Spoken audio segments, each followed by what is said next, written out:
Ya, Anda masih bersama kami di seputar Aceh. Pemirsa, diduga menyebarkan berita bohong dan mengandung unsur provokasi menjelang demo mahasiswa di DPRA beberapa waktu lalu. Seorang pemuda asal Aceh Utara berinisial MIK 30 tahun kini harus berurusan dengan pihak kepolisian Polda Aceh.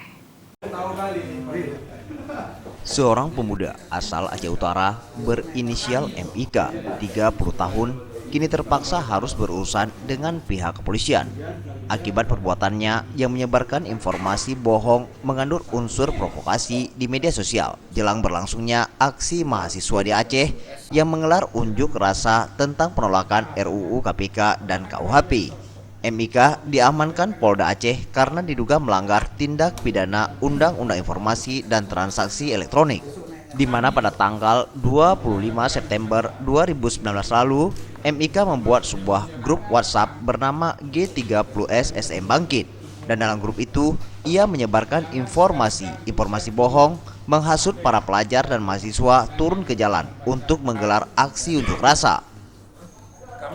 Direktur Reserse Kriminal Khusus Polda Aceh, Kombes Pol T. Saladin menyebutkan, MIK ditetapkan tersangka setelah proses penyelidikan dilakukan pihaknya.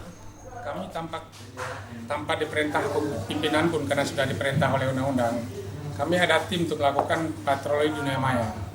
Dari hasil patroli kami yang kami lakukan sejak bulan September, ya, berhasil kami ungkap sehingga kita tuangkan dalam laporan polisi pada bulan Oktober.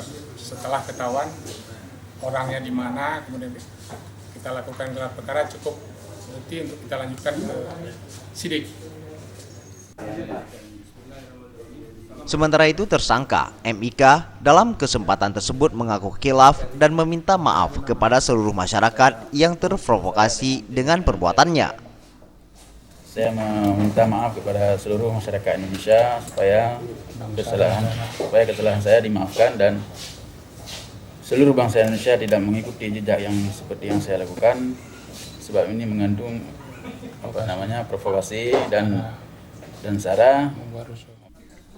Atas perbuatannya, MIK dipersangkakan pada pasal 45A ayat 2 junto pasal 28 ayat 2 Undang-Undang ITE dan pasal 15 Undang-Undang Nomor 1 Tahun 1946 dengan peraturan hukum pidana dengan ancaman hukuman pidana 6 tahun penjara.